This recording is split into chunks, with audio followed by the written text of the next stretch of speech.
Posani Krishna Murali arrest అయిన 32 గంటల పాటు ఉత్కంఠ పరిణామం. 12 గంటల సేపు వరకు విచారణ ఆపై కోర్టుకు తరలింపు. ఇరు పక్షాల వాదన విన్నాయి. పలు సెక్షన్లను తొలగించి పోసానికి మార్చి 12వ తేదీ వరకు జ్యుడిషియల్ రిమాండ్ విధించిన railway Koduru junior civil judge Rajampet sub జైలుకు కృష్ణమురళిని తరలించిన పోలీసు అధికారులు. ఇప్పుడు పోసాని కృష్ణమురళి గారిని హెల్త్ ఎగ్జామినేషన్ చేశాము. మార్నింగ్ ఎలా ఉందో కండిషన్ అలాగే ఉంది, వైటల్స్ నార్మల్గా ఉన్నాయి, హెల్త్ ఇష్యూస్ ఏం లేవు. ఆయన ఏ రకమైన టాబ్లెట్స్ మార్నింగ్ యూజ్ చేస్తున్నారో అవే రెగ్యులర్గా వాడుతున్నారు, అవే టాబ్లెట్స్ యూజ్ చేస్తే ఏ ప్రాబ్లం ఉండదు. సో ఇప్పటికైతే కూడా మేజర్ హెల్త్ ఇష్యూస్ ఏమీ లేవు, అన్నీ నార్మల్గానే ఉన్నాయి, వైటల్స్ కూడా నార్మల్గా ఉన్నాయి. ఆయన హెల్త్ కండిషన్ కూడా బాగుంది, ఎక్కడ స్ట్రెస్గా ఏం ఫీల్ అవ్వలేదు. సో ఇప్పటికైతే ఏ ప్రాబ్లం లేదు, నార్మల్గా ఉన్నారు.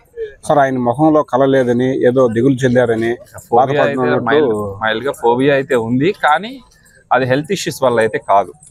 సో దానికైతే ఏం సంబంధం లేదు, సమస్య ఏమి ఉండదని మేము ఎగ్జామినేషన్లో చూసాం.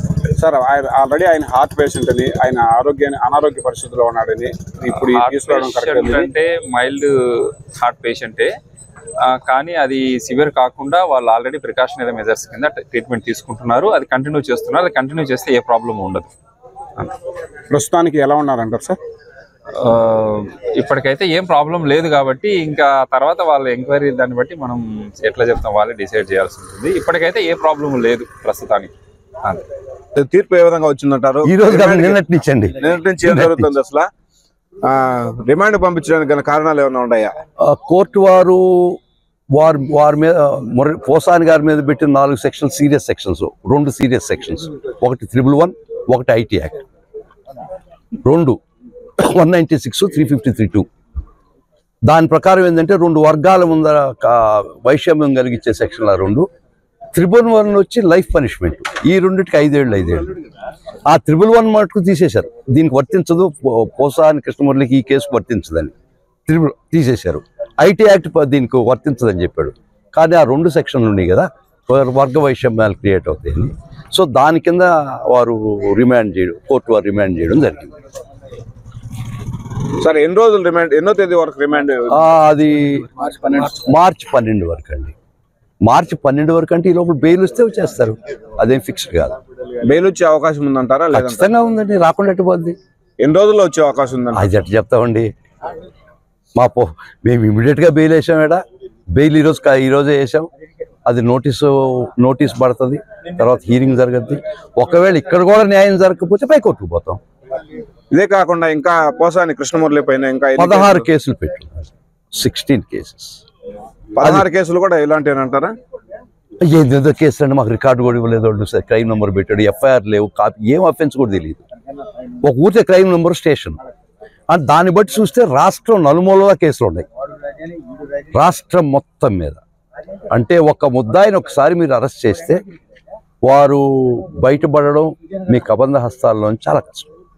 పోరాటం ఖచ్చితంగా చేస్తానే. సరే, ఈ వ్యక్తిగత కక్షలకే కారణాలు అంటారా? ఇంకేం కక్షలండి, ఇదేమన్నా దేనికోసం పెట్టేది? ఇది నాకు నంది అవార్డు వద్దో స్వామి రామచంద్ర కుయ్యో మొర్రో కొట్టుకుందాక నాకు 111 పెడతావా? అది జరిగింది 2017లో. 2017లో బిఎన్ఎస్ అనే యాక్టే లేదు, అది కూడా చెప్పాం కోర్టు వారికి. పెడితే ఐపీసీ కింద పెట్టండి. 2017లో నాకు నంది అవార్డు వద్దంటే కొత్త బిఎన్ఎస్ 1/7/2024 వచ్చింది యాక్ట్ కింద పెడతావా నువ్వు కేసు? ఇంతకన్నా దుర్మార్గం ఉందా? ఇంతకన్నా అన్యాయం ఉందా? ముఖ్యంగా ఇంకోటి చెప్తాను, ఒక కమిటీలో 13 మంది ఉండారా? 13 మంది, ఒక 11 మంది వాళ్ళకు వర్గం చెందినారంటే నాకు 111 పెట్టి జైలు పంపిస్తారు, లైఫ్ పనిష్మెంట్ ఇస్తారా? ఇదేనా మీ ఉద్దేశం?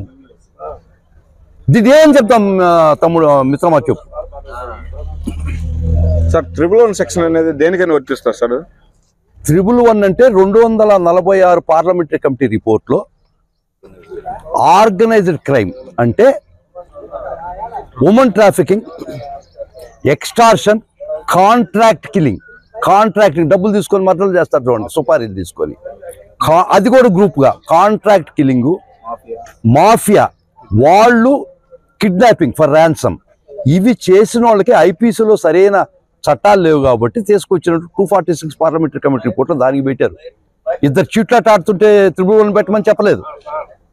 ఒక ఆయన ఏదో భావ స్వేచ్ఛ పుట్టి 111 పెట్టమని కానీ కోర్టు వారు చెప్పారు ఈరోజు 111 నీకు అప్లై కాదు అని చెప్పారు. అంతవరకు సంతోషం. వారిపల్లె పోలీసు వారు నిన్నటి రోజున క్రైమ్ నెంబర్ 65/2025 కేసులో పోసాని కృష్ణ మురళి గారిని కోర్టు వారి ముందు రిమాండ్కు హాజరుపరచడం జరిగినది. కోర్టు వారు గవర్నమెంట్ వారి తరఫున అలాగే డిఫెన్స్ వారి తరఫున అడ్వకేట్స్ వారి తరఫున జరిగిన వాదోపవాదాలు విన్న తర్వాత కోర్టు వారు సెక్షన్ 196(1) మరియు 353/2 మరియు 61 సబ్ క్లాస్ 2 కింద ఈ నేరము పరిగణించబడుతుంది. దీనికి సాక్ష్యము ఎవిడెన్స్ ఉంది కాబట్టి ఇతన్ని ఈ 3 సెక్షన్ల కింద రిమాండ్ చేయడం జరిగింది. ఈ రిమాండ్ రేపు నెల 12/3/2023 వరకు రిమాండ్ చేయడం జరిగింది. అలాగే కోర్టు వారు ఈ తీర్పులో సెక్షన్ 67 మరియు section 197 sub class 1 sub class B మరియు సెక్షన్ 111 BNS యాక్ట్ ఇది వర్తించదు కాబట్టి ఆ 3 సెక్షన్లను పరిగణలోకి తీసుకోలేదు. కానీ ఈ 3 సెక్షన్ల కింద మాత్రము కోర్టు వారు పరిగణలోకి తీసుకొని అతని జ్యుడిషియల్ రిమాండ్కు పంపడం జరిగింది. 12/3/2023 వరకు సబ్ జైలు రాజంపేటకు పంపడం జరిగింది. సార్, పోసాని కృష్ణమురళి గారు ఏమన్నా నేరం చేసినట్టు అంగీకరించారా? పోసాని మురళీకృష్ణ గారికి నాకు తెలిసినంత వరకు ఏ కోర్టులోనూ ఇంత టైం లిబరల్గా చాలా లీజర్ టైం కోర్టు వారు అతనికి ఇవ్వడం జరిగింది. ఇచ్చిన టైంలో ఆయన ఇట్లా కాలర్ ఎగేస్తూ సినిమాలో మాదిరిగా ఇట్లా యాక్షన్ చేతులు ఊపుతూ ఇటు అనుకుంటూ జడ్జి గారిని కూడా అన్న కోర్టు యొక్క గౌరవం మర్యాదలు కోర్టు క్రాఫ్ట్స్మెన్షిప్ లేకుండా అతను ఏదో సొంతంగా సినిమాలో మాట్లాడడం జరిగింది. పోసాని మురళీకృష్ణ గారు నన్ను ఇది చేశారు కాబట్టి నేను ఈ యొక్క వీడియోను నేను పంపినాను, నేను మాట్లాడినానని కోర్టు వారి ముందు అతను అడ్మిట్ చేశారు. ఇంకంతకన్నా ఏం సాక్ష్యం కావాలండి? ఈ సెక్షన్లు వర్తించవని అంటున్నారు కదా.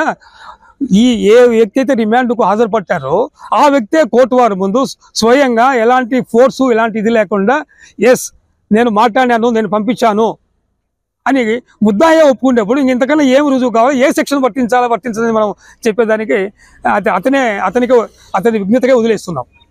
సరే, 14 జ్యుడిషియల్ కస్టడీ తీసుకున్న తర్వాత బెయిల్ వచ్చే అవకాశాలు ఉందంటారా ఈ లోపల? ఈ యొక్క నేరము 5 సంవత్సరాల వరకు శిక్ష ఉంది కాబట్టి కోర్టు వారు, అది నాన్ బెయిలబుల్ కేసు కాబట్టి కోర్టు వారు అవతల డిఫెన్స్ వారికి అవకాశం ఇచ్చిన తర్వాత గవర్నమెంట్ పబ్లిక్ ప్రాసిక్యూటర్ ఇదిగో పక్కల వాదనలు విన్న తర్వాత ఇది బెయిల్ ఇవ్వచ్చును అని కోర్టు వారు ఒక నిర్ణయానికి వస్తే బెయిల్ ఇచ్చేదానికి అవకాశం ఉంది.